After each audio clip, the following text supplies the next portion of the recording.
Assalamualaikum warahmatullahi wabarakatuh.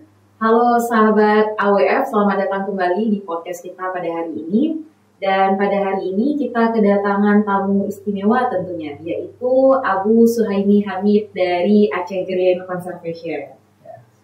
Jadi pada hari ini kita akan membahas bagaimana pentingnya untuk menjaga hutan adat yang ada di Provinsi Aceh, khususnya di Kabupaten Biren. Langsung aja nih teman-teman, kita untuk ngobrol langsung nih sama Abu Suhaimi Hamidnya. Boleh nih Abu untuk diperkenalkan diri dan peran Abu di Aceh Green Conservation itu gimana? Oke, baik, terima kasih. Assalamualaikum warahmatullahi wabarakatuh. Selamat pagi dan siang semuanya. Ini suatu yang luar biasa ya kepada AWF yang telah mengundang kami di sini untuk kita bisa berbincang-bincang terhadap persoalan hutan adat. Nah, mohon perkenalkan, nama saya Suhaimi Hamid, biasa dipanggil Abu sebenarnya kan. Ini adalah nama keren. Jadi kalau udah dipanggil Abu itu walaupun misalnya sudah tua kali nantinya, ya tetap jadi nggak ada perubahan. Kadang-kadang orang salah paham kalau dilihat Abu itu berarti orang udah 70-an dan lain-lain. Tapi kita akan melacak di situ. Setidaknya kan kita panjang umur dengan nama yang dilakapkan dengan nama yang udah tua gitu. Ya. Nah, kalau saya di AGC itu di Aceh Green Conservation, saya sebenarnya dari dulu jadi semacam pendiri. Tapi karena kita bergantian kepengurusan terus menerus, sejak 2006 kita deklarasikan tepatnya 1 Mei 2006, itu bukan saya, justru saya lebih pada pendiri. Tapi setelah 2006 ada pergantian kepengurusan, baru saya sebagai ketuanya. Nah, setelah saya ketua, setelah ini ada beberapa perubahan juga di internal, mulai dari beberapa perubahan kelembagaan dari Aceh Green Care awalnya, AGC juga Aceh Green Care awalnya, tapi ada perubahan bagaimana memperluas kekuatan masyarakat, maka kita ganti nama di tahun 2008 ya, kalau nggak salah, itu Aceh Green Community. Nah, menjadi Aceh Green Community sekarang itulah saya sebagai ketuanya di Aceh Green Community. Nah, di tahun 2017 kita melihat bahwa persoalan lingkungan ini adalah persoalan bagaimana kita lebih kuat secara hukum. Kita harus lebih ini, maka ada pergantian nama lagi di tahun 2017 jadi Yayasan Aceh Green Conservation. Nah, pada waktu 2017 saya nggak ada lagi ketua, jadi udah ganti Azhari sebagai ketuanya. Nah, sampai 2020 kemarin ya kan. Jadi dari 2020 sampai hari ini itu ketuanya Ilhami. Saya masih tetap dipercaya di sebetulnya seperti itu. Berarti karena memang Abu nih salah satu pendirinya AGC. Boleh nih Abu, sebelum kita masuk ke AGC mau tahu lebih dalam terkait Abu sendiri. Kenapa nih Abu terjun ke isu lingkungan setelah pasca tsunami 2006? Ya, sebenarnya ini persoalannya bukan persoalan pasca tsunami, tapi persoalan sebelumnya. Sebelumnya saya diminta oleh beberapa kawan-kawan untuk mengadvokasikan terhadap hak asasi manusia. Hak asasi manusia itu tahun 98. 98 saya sudah terjun, saya masih remaja sekali, sudah terjun, diminta oleh kawan-kawan bagaimana kita melakukan investigasi terhadap pelanggaran HAM yang ada di Aceh dan kita kampanyekan ke internasional. Nah, pada waktu itu kami kerjasamakan dengan Amnesty International di London, kita kerjasamakan. Nah, terus kita update data terhadap mereka bagaimana persoalan-persoalan konflik yang ada di Aceh, kejahatan-kejahatan kemanusiaan yang ada di Aceh. Nah, setelah itu penggerakan ini berubah sendirinya dari gerakan hak asasi manusia. Berubahnya mungkin karena keadaan juga, didukung oleh keadaan juga. Pada waktu itu saya sedikit dikejar-kejar. Jadi waktu itu kan sama saat Munir diracun dan lain-lain, jadi ada satu ketakutan tersendiri bahwa aktivis HAM itu akan dicari-cari kemana-mana. Tapi dalam benak saya bahwa bicara HAM itu bukan hanya bicara tentang manusianya saja, tapi juga bicara tentang bagaimana kekuatan ekonomi juga, dan seperti itu. Maka pada waktu itu saya beralih dari gerakan HAM menjadi gerakan petani. Gerakan petani di maka saya waktu itu membuat di FSPI, Federasi Serikat Petani Indonesia, dan terus dimandatkan saya sebagai salah satu jaringan FSPI waktu itu di Perhimpunan Masyarakat Tani Aceh, yaitu di Banda Aceh, sebagai sekjen Permata. Dari YH akhirnya terjun ke bagian komunitas pertanian sampai hari ini. Nah, sampai hari ini saya bicara petani itu bukan hanya bicara soal konsep, bukan bicara soal teori, tapi bicara bagaimana implementasi langsung. Jadi saya tidak pernah meninggalkan dunia pertanian itu, dan saya selalu bergelut di dunia pertanian. Ya alhamdulillah, kalau misalnya Ena mau ajak buat pupuk, buat pestisida organik, alhamdulillah saya bisa. Luar biasa. Karena itu pun itu yang membuat AGC menjadi luas kayak gitu. Ya. Nah, kami buat AGC itu di pasca tsunami ada beberapa program di Permata, termasuk pemberdayaan livelihood masyarakat. Semacam penguatan masyarakat pasca tsunami, dan juga bagaimana penanaman kembali pantai. Nah, kami bangun gerakan anak muda yang di beberapa wilayah. Pada waktu itu ada 8 wilayah kalau nggak salah saya yang kami kembangkan menjadi penguatan livelihood pasca tsunami. Nah, pertama di Biren. Kenapa di Biren? Karena saya di Biren kan seperti itu. Karena kampung halaman sendiri, saya perkuat anak-anak muda di sini. Bagaimana kita bangkitlah dari keterpurukan. Jangan kita lihat bahwa persoalan ini adalah persoalan yang udah menjadi takdir, nggak perlu lagi dilakukan perubahan. Nah, pada waktu itu ada tantangan juga. Banyak sekali hutan-hutan Aceh itu dirambah untuk kegiatan produksi Aceh juga. Jadi kita harus berbicara, kita harus angkat bicara, jangan kita diam terhadap persoalan itu. Maka pada waktu itu kami sepakat membentuk namanya Aceh Green Care. Jadi kita kepedulian itu. Jadi ada beberapa anak muda di dulu, bukan hanya di dulu, ada beberapa, tapi mendeklarasikan ini jadi wadah perjuangan bersama. Soalnya menarik ya, soalnya dari HAM terus aku terjun ke area pertanian, terus ke wilayah pesisir, dan sekarang masuk ke hutan adat ya. Jadi kenapa tiba-tiba tertarik, kenapa tidak melanjutkan di pesisir, kenapa harus tarik ke hutan adat? Nah, pesisir ini karena persoalan tsunami untuk bagaimana pantai ini tetap biar lestari dan habitat laut juga tetap terlindungi. Kita bicara lingkungan, ini bicara lingkungan kan, bicara lingkungan secara keseluruhan, berarti dia tidak hanya sekat sebenarnya isu lingkungan, dia kemanapun, dan kami tetap konsisten dengan berbagai isu tersebut. Jadi kami konsisten dengan isu pesisir dan juga isu lingkungan, dan isu juga isu kehutanan dan juga isu wildlife, jadi isu tentang satwa. Jadi kami tetap konsisten dengan berbagai isu tersebut. Nah, kalau kita hubungkan seluruh aspek kehidupan ini tidak terlepas daripada aspek lingkungan. Jadi kalau kita bicara lingkungan itu sangat luas. Nah, semuanya saling berkaitan. Betul. Hingga akhirnya dari pesisir pun kita akan nyambung ke depan. Kayak kadang-kadang banyak orang juga yang melihat kok Syabu ini semua borong. Enggak sebenarnya. Enggak kita borong. Kita sebenarnya ada bersentuhan satu sama lain. Hari ini saya juga diminta salah satu konsultan KAI, Komisi Yudisial, untuk bagaimana memperkuat hakim. Nah, bicara hakim itu juga bicara lingkungan, bagaimana hukum-hukum yang diputuskan itu adalah berperspektif lingkungan. Kan seperti itu. Nah, bukan hanya sebatas, misalnya kita bicara tentang lingkungan itu hanya bicara tentang penanaman. Karena orang melihat dari awal orang melihat orang lingkungan itu orang-orang kokoh.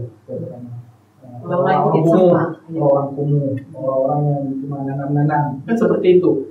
Tidak ada bicara hal lain. Padahal semua aspek kehidupan bicara lingkungan. Karena kita hidup di planet bumi ini adalah semua bersentuhan langsung dengan lingkungan.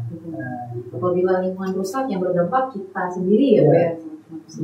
Nah, kalau kita bicara tentang adat, tadi tentang adat, itu sebenarnya saya sejak 98 saya sudah berkecimpung dengan AMAN sebenarnya, Aliansi Masyarakat Adat Nusantara. Sehingga saya waktu itu salah satu orang yang memperkuat juga mendeklarasikan JKMA, Jaringan Masyarakat Adat Aceh.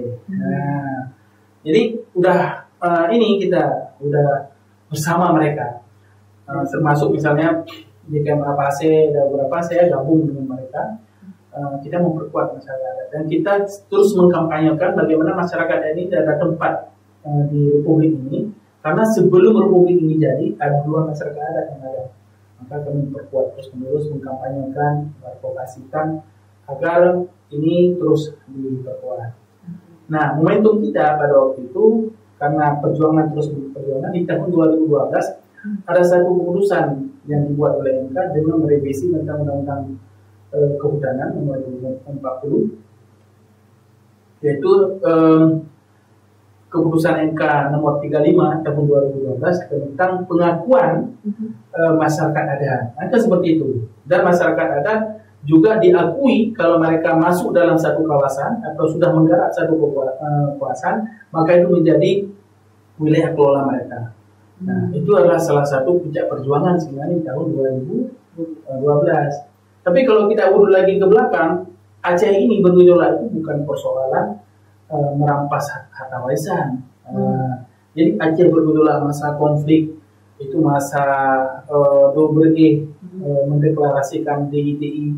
Itu bagaimana fondasi Aceh ini harus dibangun dari fondasi Islam sebagai tiang, adat sebagai deru, gitu, ya kan? Jadi itu adalah salah satu yang filosofi penting di Aceh.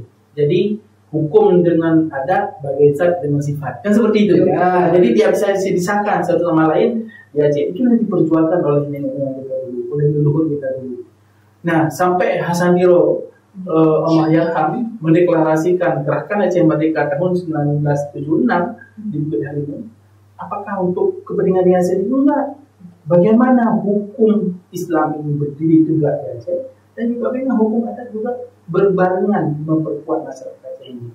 Jadi bicara adat ini bukan bicara soal hura-hura, bukan bicara soal si A dan si B, tapi kita bicara secara menyeluruh. Nah, di saat pengakuan Mukim menjadi masyarakat adat yang ada di Aceh, maka Aceh ini tidak ada ruang untuk wilayah lain. Jadi semua ruang itu adalah ruang adat. Gitu dia. Nah, semua lini, semua ruang, semua lini, semua hal, karena ada adanya. Beda dengan daerah-daerah lain. Kalau daerah lain komunitas adat itu ada komunitas sendiri, misalnya di Kalimantan ada komunitas, ada beberapa, ada komunitas ini. Di sana komunitas adat. Kita di Aceh ini hampir sama seperti di Padang, Nagari kan. Nagari di Padang itu juga tidak ada batas dia, tidak alamiti dia, tidak ada batas dimanapun, apapun. Jadi kita selalu bersentuhan yang namanya dengan masyarakat adat dan perlakuan adat. Itu seperti itu. Jadi tidak ada namanya di Aceh ini komunitas adat, tidak ada. Karena kita semua berada di istiadat. Kita berada di istiadat. Cuma kita aja hari ini anak-anak muda ini melihat bahwa persoalan masyarakat adat, persoalan adat itu persoalan uang. Enggak. Karena kan mengkotak-kotakan. Jadi tidak ada kotak kita. Nah ini filosofi awal. Nah, kita diperkuat oleh pengakuan negara, juga diperkuat oleh pengakuan daerah. Dan salah satu dampak daripada perjuangan yang beribu-ribu orang sudah meninggal, beribu-ribu orang syahid, hanya memperjuangkan ini untuk memperkuat adat dan agama di Aceh. Kenapa tidak kita sebagai anak-anak muda untuk kita harus memperkuatkan ini dan melestarikan ini? Betul. Itu dia. Itu khusus nih untuk anak-anak muda. Ayo lestarikan adat, karena adat itu adalah bagian dari kita. Ya. Betul. Melihat adat nih, Bu. Kan itu ada apa? Adat, tidak ada komunitas adat, yang adatnya itu adat itu bagian dari keseluruhan. Kalau misalkan kita lihat lagi lebih dalam, ada yang namakan hutan adat. Bagaimana sebenarnya hutan adat ini definisi menurut Abu itu sendiri? Nah, tadi kan saya ceritakan bahwa ada satu keputusan MK tahun 2012 melalui keputusan MK nomor 35 tahun 2012 itu merupakan semacam fondasi atau legitimasi awal bahwa hutan adat itu dimanapun masyarakat adat telah mengelola satu kawasan, maka itu sudah bisa dijadikan sebagai hutan adat. Kan seperti itu. Nah, kalau kita bicara dengan itu berarti sebenarnya di Aceh ini bukan 3, bukan 9, ini sekarang ada 9 kawasan hutan adat. Justru dimanapun masyarakat adat yang telah turun-temurun mereka mengelola itu dan ada semacam ketentuan semacam local wisdom yang ada di situ, ada semacam peraturan lokal yang dibuat di situ, cara mengelola kawasan dan lain, maka itu sudah bisa dijadikan sebagai hutan adat. Nah, persoalannya hari ini, kalau bicara hutan adat itu bicara sesuatu yang sudah ada semacam keputusan atau semacam SK ya, surat keputusan daripada pemerintah Republik Indonesia, seperti halnya yang ada hutan adat mungkin yang ada di sini di Gambira, yang ada di Kimkrung, dan juga yang ada di Kuta Jempang. Seolah kan itu hutan adat. Padahal dimanapun yang hari ini dikelola oleh masyarakat adat yang ada aturan tersendiri lokal wisdomnya itu hutan adat. Gitu. Cuman kita kan cuma melihat hutan adat itu. Nah, yang anehnya lagi kita, yang sudah ada penentuan seperti itu, penetapan kawasan dan lain oleh Republik Indonesia, oleh Presiden terhadap kawasan hutan, masih kita cewek-cewek juga. Masih kita cewek-cewek juga. Oh ini bukan. Apa haknya mungkin, apa hak ini, hak itu. Kan selalu yang timbul. Nah, kita harus paham bahwa hutan adat ini adalah hutan yang tidak ada limit juga. Kalau hutan lain ini ada 5 skema perhutanan sosial. Ini saya jelaskan sedikit ya. Yang pertama hutan adat. Ini dia tidak punya batas pengelolaan dia. Dia selama masyarakat adat masih ada, terus bisa dikelola sampai kapanpun.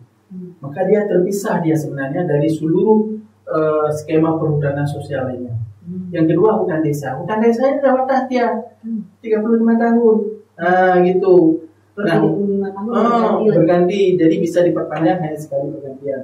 Nah, di hutan desa ini diusul oleh namanya LPHD, Lembaga Pengelolaan Hutan Desa, yang dibentuk oleh Pak Kecil atau Pak Rizil atau Pak Pemulu yang ada di Aceh ini. Jadi mereka usulkan ada LPHD-nya, mereka usulkan di kementerian, mereka tetapkan, itu kan perhutanan sosial kedua. Yang ketiga ada HDR. Aceh ini juga Biren juga keren. Kita ada 3 lokasi HDR yang ada di Biren yang ditetapkan oleh pemerintah pada waktu itu bupati kita almarhum Pemudi. Persoalannya hari ini itu semua berubah fungsi, sudah menjadi sawit. Itu tantangan terbesar kita berarti. Ya, padahal HDR itu adalah salah satu hutan tanaman rakyat yang dikelola oleh rakyat dan dikembangkan menjadi ekonomi masyarakat, bukan ekonomi korporasi. Nah, hari ini itu sudah menjadi ekonomi korporasi, ditipu-tipu masyarakatnya bahwa untuk menjual lahannya dan diberikan ke korporasi. Dan seperti itu. Yang ketiga ada HDR. Yang keempat namanya adalah HKM, hutan kemasyarakatan. Ini juga ada batasnya juga, 35 tahun juga kan. Nah, HKM ini kalau ada KTH, kelompok tani hutan, kalau ada misalnya semacam koperasi juga, misalnya ada komunitas masyarakat, bisa mengusulkan HKM untuk mengelola hutan. Yang kelima, hutan kerjasama. Hutan kerjasama ini yang ditetapkan melalui KPH, bukan yang ditetapkan melalui kementerian. Nah, kita balik lagi ke hutan adat. Hutan adat ini merupakan hutan yang sangat istimewa yang diberikan oleh pemerintah. Di saat misalnya hutan lainnya tidak bisa dikelola dengan turun-temurun, hutan adat ini bisa dikelola secara turun-temurun. Kalau misalnya si ketua adatnya atau si komunitas adatnya udah meninggal, ini bisa diwariskan untuk anak cucunya. Luar biasa. Betul, tanpa batas waktu. Tanpa batas waktu. Nah, problemnya hari ini kita jarang mengikuti. Padahal ini merupakan rahmatan lil alamin yang diberikan kepada kita masyarakat Aceh, bahwa ada hutan adat. Dengan ada hutan adat di Aceh, ini adalah pengakuan secara de facto dan secara de jure pemerintah Republik Indonesia mengakui terhadap keberadaan masyarakat adat, masyarakat hukum adat yang ada di Aceh. Yang sebelumnya kita bodoh-bodohan. Kita selalu berteriak, aku ingin, itu. Persoalannya, begitu diberikan kawasan ini, begitu ditetapkan kawasan ini, kita nggak bersyukur. Itu yang anehnya kita. Kita selalu merebut sesuatu, tapi setelah kita dapat, nggak bersyukur. Seperti kita merebut perdamaian, setelah kita damai, nggak bersyukur. Merebut sesuatu, ada dana khusus, dapat dana khusus, nggak bersyukur. Semua jadi koruptor, kan seperti itu. Hal seperti inilah yang selalu yang harus kita rubah di generasi masyarakat. Kalau ingin Aceh ini bagus, maka perkuatkan ini, dan kita harus istiqamah. Kalau menurut saya kan, istiqamah dengan apa yang kita perjuangkan. Jadi perjuangan itu bukan hanya sebatas kita, tapi leluhur kita, orang tua kita. Apa yang diperjuangkan oleh orang tua kita? Kita sambung. Kalau kita nggak sambung apa yang sudah diperjuangkan oleh orang tua kita, maka kita akan buka orang yang telah ada, orang yang telah meninggal. Kenapa Aceh ini sampai hari ini nggak benar-benar nggak jalan seperti yang kita harapkan, nggak sejahtera masyarakatnya? Kenapa? Karena kita didoakan oleh leluhur kita, oleh orang nenek moyang kita, doa-doa yang nggak benar. Kenapa? Karena kita nggak menyambung apa yang mereka perjuangkan. Itu. Coba kita lakukan sesuatu yang menyambungkan apa yang sudah mereka perjuangkan dari dulu. Kita terus memperkuatkan itu dan terus mengikat tangan, mengikat semuanya. Kita harus memperkuat itu. Berarti kalau kita lihat di lapangan sekarang ya Bu, kita sudah dapat nih, bukan ada secara hukumnya kita sudah dapat. Itu terjadi konflik berarti sekarang di lapangannya antara masyarakat atau dengan korporasi ya? Nah sebenarnya ini karena kita bicara ini adalah bicara soal ekonomi korporasi sebenarnya kan. Jadi masyarakat ini selalu diperalat oleh orang yang berduit, oleh orang perusahaan-perusahaan yang ilegal, sehingga dijadikan sebagai konflik. Ini adalah merupakan dosa yang terbesar yang dimiliki oleh orang kita kalau misalnya orang kita ini masuk dalam wilayah tersebut. Kenapa? Karena nggak perlu lagi dipertentangkan.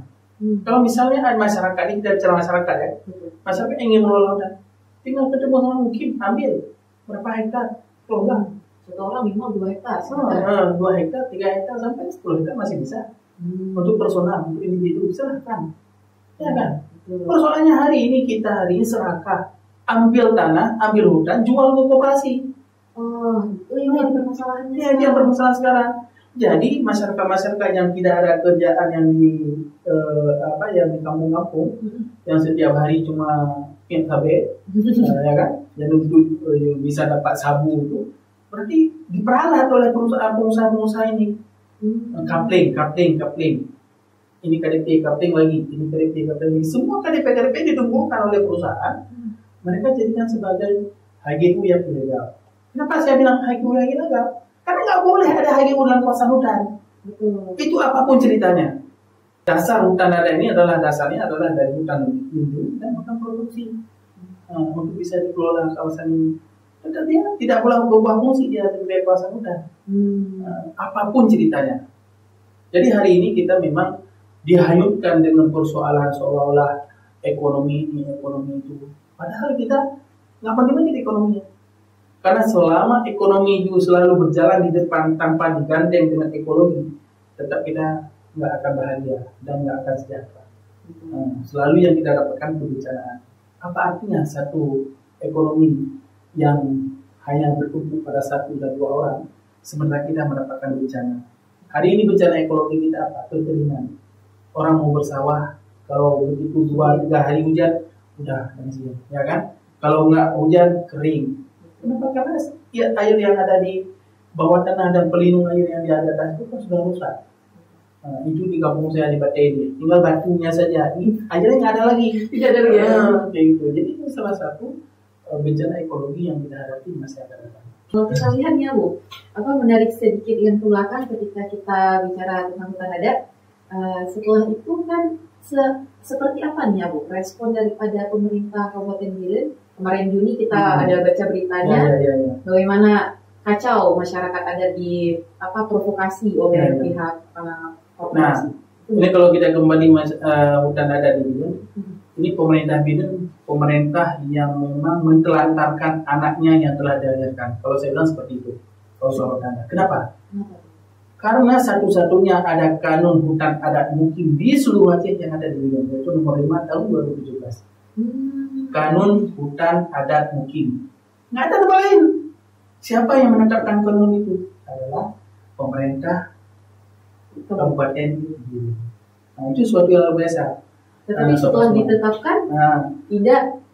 Setelah ditetapkan, masyarakat adat kan mengaplikasikan ya, bahwa sudah ada kanun, sudah ada ketentuan hukum, sudah ada semuanya, mereka mengusulkan bahwa ini adalah kawasan yang bisa dikelola oleh masyarakat untuk anak cucunya, maka mereka mengusulkan. Pada waktu itu banyak yang mengusulkan, cuma baru 3 yang disahkan gitu. Seperti itu.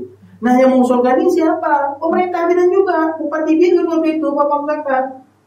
Mengusulkannya diusulkan sama-sama dengan masyarakat. Sampai ke kementerian. Setelah disahkan oleh kementerian, ditetapkan oleh Bapak Presiden bahwa kita ada 8.830 kita ada dengan dari Biren. Kita hari ini membiarkan mereka jalan sendiri. Bahkan kita sangat miris mendengarnya bahwa tutup mata, tutup kuping persoalan adat yang ada di pemerintah Biren hari ini. Ya, itu yang kita sayangkan. Ya kan, seharusnya pemerintah telah melahirkan ini, dia sudah jalan sendiri dengan apa adanya. Ya setidak-tidaknya janganlah kalau ada tantangan kita kasih ini anak kita lah. Nah, ini anak kita harus kita bimbing, kita dikawal, diperkuat. Dan alhamdulillah juga kalau misalnya ini terugi nggak pemerintah ini. Sekarang ada namanya adalah green budgeting.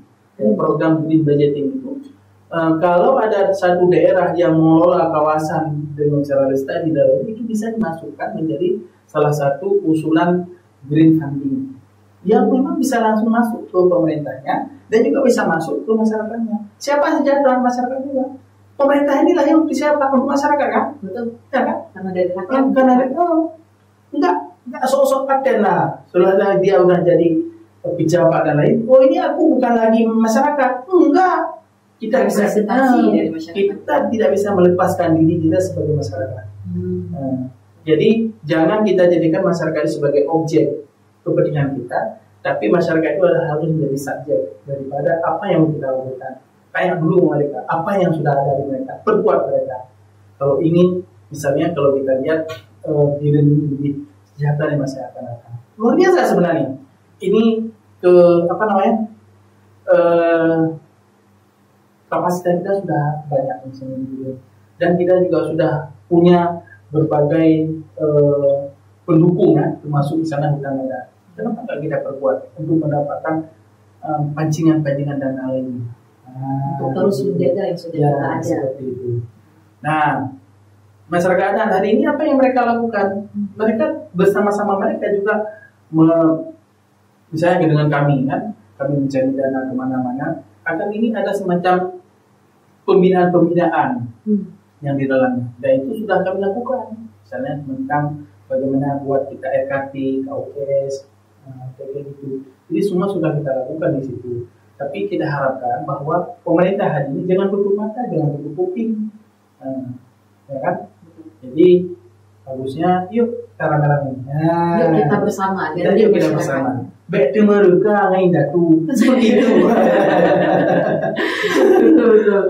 Kalau kita mereka dengan itu sehebat apapun kita bangun negara ini, tetap dia tidak akan maju. Itu merupakan salah satu petuah bumi. Karena pada alamnya seperti itu ya. Karena pada faktanya kita orang-orang terdahulu selalu menjaga hidup berdampingan dengan alam. Ya betul, bukan merusak. Betul. Tapi kalau misalnya kita lihat nih, hutan adat di Biren, apakah ada keunikan ya Bu? Tadi aku ada mention soal gajah, apakah memang ada hidup sangat unik. Apa tahu? Dasarnya kami bersama masyarakat adat, terutama Munci, mengusulkan hutan adat itu disahkan menjadi hutan adat oleh kementerian karena ada beberapa hal.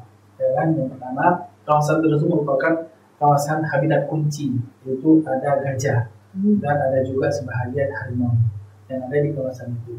Itu salah satu yang luar biasa. Nah, apa yang bisa dikelola dengan gajah ini? Ya kan?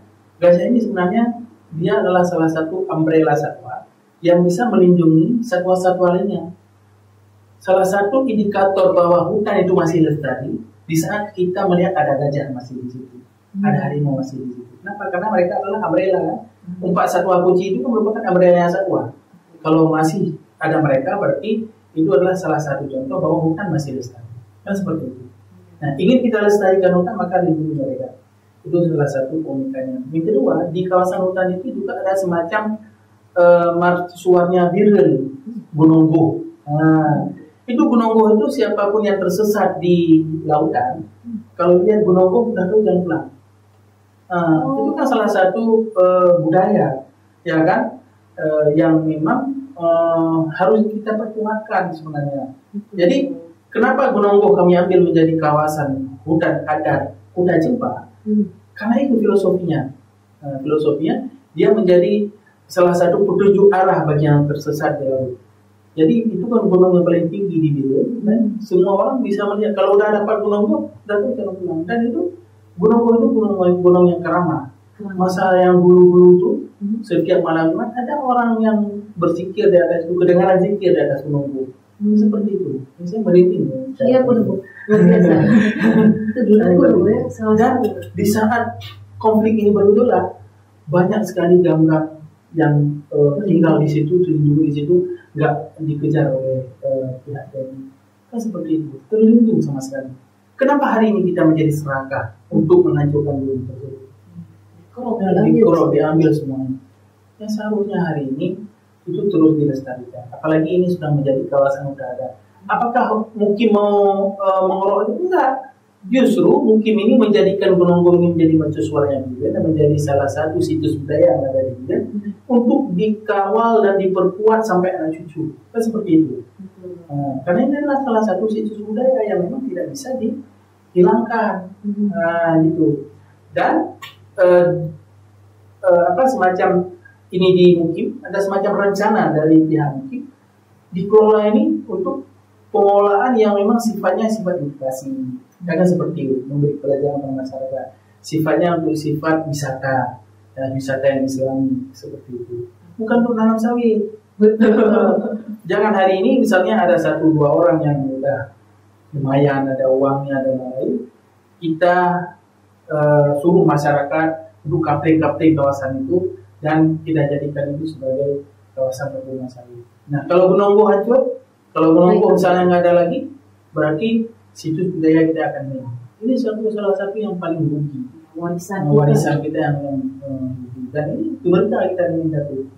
Akan terjadi bencana, bisa jadi masa depan. Nggak tahu kita apa yang terjadi ke depannya. Kalau ini terus menerus ini melalui media ini, saya sangat himbau juga biar didengar oleh semua orang kan.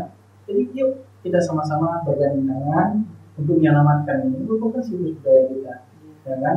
Dan dengan ini kita bisa hidup sejahtera, ya, bukan dengan sawit. Karena sawit itu, ini bukan cerita apa lagi. Kenapa kita misalnya harus sawit? Masyarakat biasa itu nggak bisa menanam sawit dengan seluas-luasnya. Paling tinggi mereka menanam hanya 2-3 hektar. Paling memang tingkat menengah berarti 10. Nah, siapa yang bisa menanam sawit yang berpuluh-puluh dan beribu-ribu hektar? Populasi. Ya. Nah, siapa yang diumumkan tadi? Populasi, bukan masyarakatnya. Masyarakat sekitar maka menanggung dampaknya saja. Ya. Dan hari ini yang anehnya lagi, masyarakat sekitar itu jadi saja plasma sawit. Ini yang anehnya lagi. Seharusnya di pinggiran perkebunan sawit masyarakat harus ada wajib sejahtera. Kenapa? Dalam undang-undang itu 20% dari luasan kawasan itu dijadikan sebagai plasma. Plasma itu milik siapa? Milik masyarakat, bukan milik perkebunan. Dijadikan sawit-sawit masyarakat ini sebagai bimbingan atau semacam semacam pemodalan ya, modal dari bibit, pestisida semuanya ditanggung oleh perusahaan untuk hidup masyarakat ini. Jadi tetap dia menjadi sawit masyarakat. Kalau sawit masyarakat kita tidak ada masalah sebenarnya. Tapi nyatanya sekarang bukan seperti itu. Bukan seperti itu, mengatasnamakan masyarakat. Kenapa masyarakat bisa dengan mudah diatasnamakan? Itu dia. Karena kita sudah bergeser dari nilai-nilai kita, nilai-nilai budaya kita. Anak-anak muda hari ini sibuk dengan hal-hal yang negatif, ya kan? Sibuk dengan sabe, sehingga dengan mudah orang memancing itu. Jadi awal-awal Acehnya itu dengan masuk sabe kita ke masyarakat, masuk narkoba di mana-mana, sehingga hancur otaknya. Begitu masuk perusahaan selesai. Itu targetnya. Mudah diambil. Diambil. Itu kontemporer pun mau. Ya kan? Berdarah-darah pun mau, padahal hanya untuk mendapatkan uang 500.000 KTP lo boleh kacau sampai itu maksudnya. Dia tetap mau bertanggung jawab karena dia sudah mengambil uang. Apapun kita ngomong, apapun yang kita sampaikan, tetap dia bilang bahwa katalong, apa katalong? Memang dia sudah kasih di perusahaan. Itu fakta. Mengambil padahal KTP-nya sudah menjadi milik perusahaan, Ya. sudah digunakan, tetapi masyarakatnya merasa bahwa oh saya tidak bersalah, mereka tidak bersalah, saya itu milik saya. Mau dia menjadi backing, menjadi di backup, menjadi backing terhadap korporasi tadi. Karena ada uang 500.000. Padahal dampaknya tidak 500.000 habis. Iya, dampak itu besar sekali. Bagaimana misalnya dampak terhadap lingkungan, dampak terhadap ekologi, dampak terhadap kalau misalnya dia garap sendiri 2-3 hektar itu, silakan nggak ada masalah. Tapi enggak, ya berani backing-backingan. Kenapa?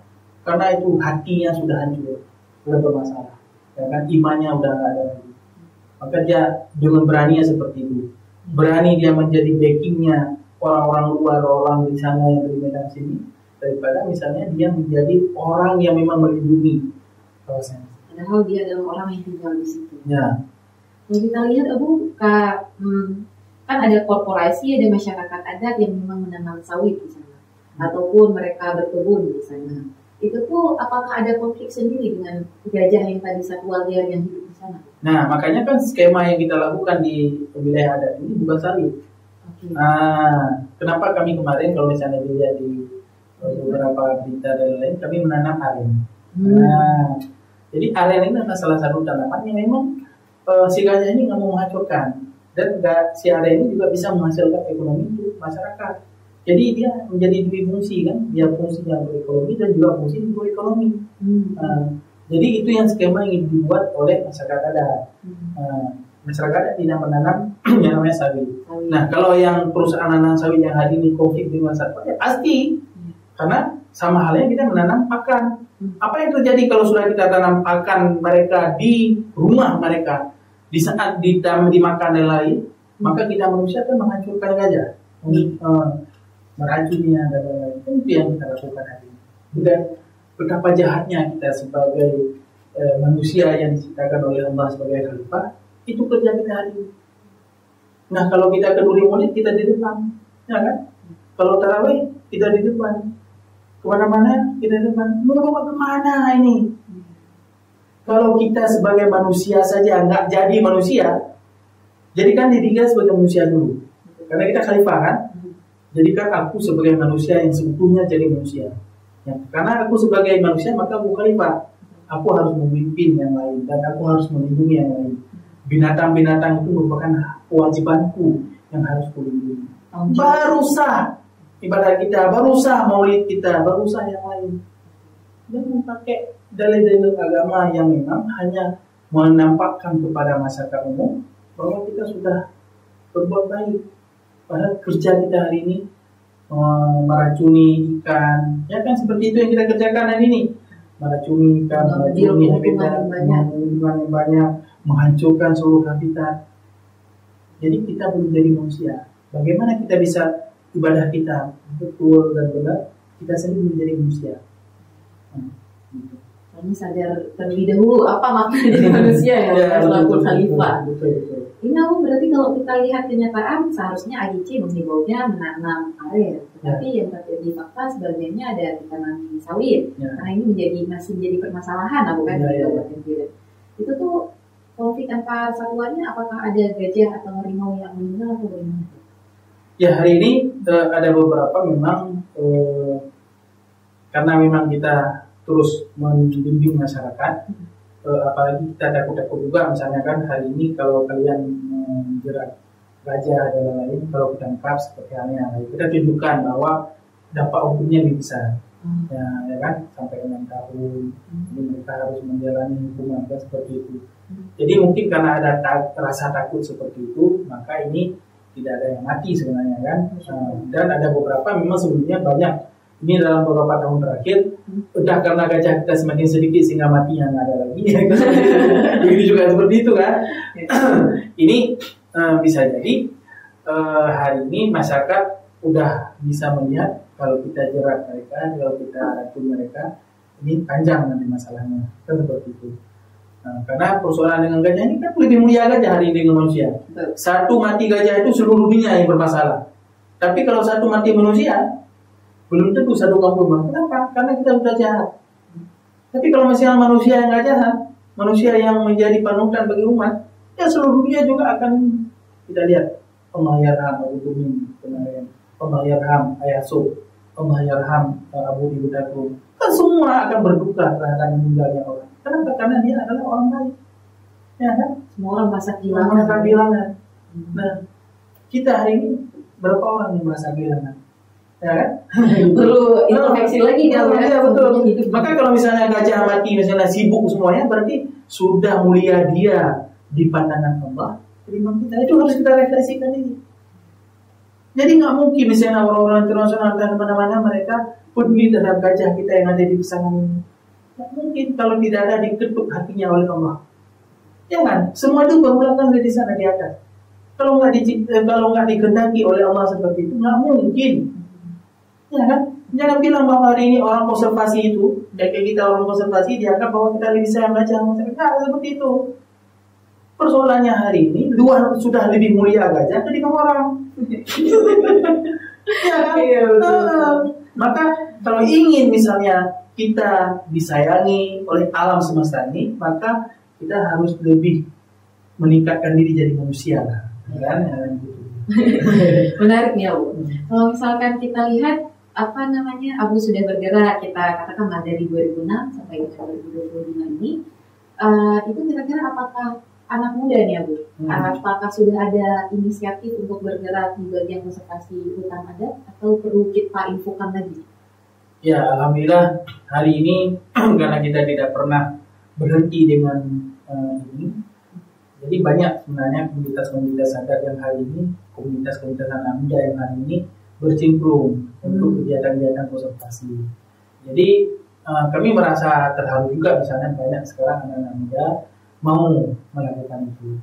Jadi dengan mau melakukan itu, membuat inisiatif-inisiatif seperti itu, jadi kami akan mensupportnya dari belakang.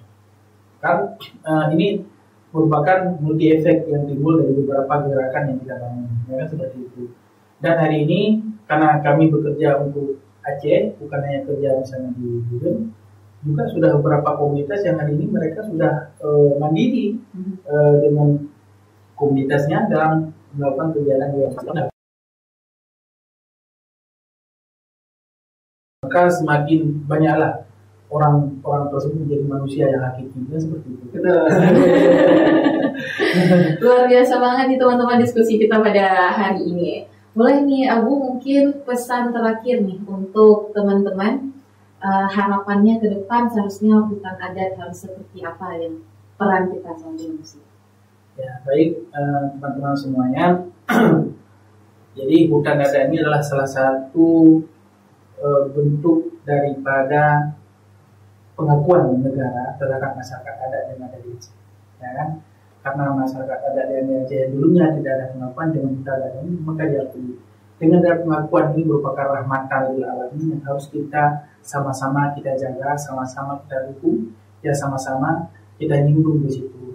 Kalau misalnya kawan-kawan sahabat muda semuanya ingin mengelola kawasan dan lain, datangi aja Pak Mukim. Kami ingin menanam jengkol, kami ingin menanam durian, kami ingin yang jangan cuma yang nggak boleh cuma sawit. Kenapa nggak boleh sawit? Oh itu sudah ada ketentuan daripada negara ini. Nggak tahu juga misalnya 10 tahun yang akan datang nanti dibolehkan sawit. Kalau sudah dibolehkan sawit nggak ada masalah yang namanya.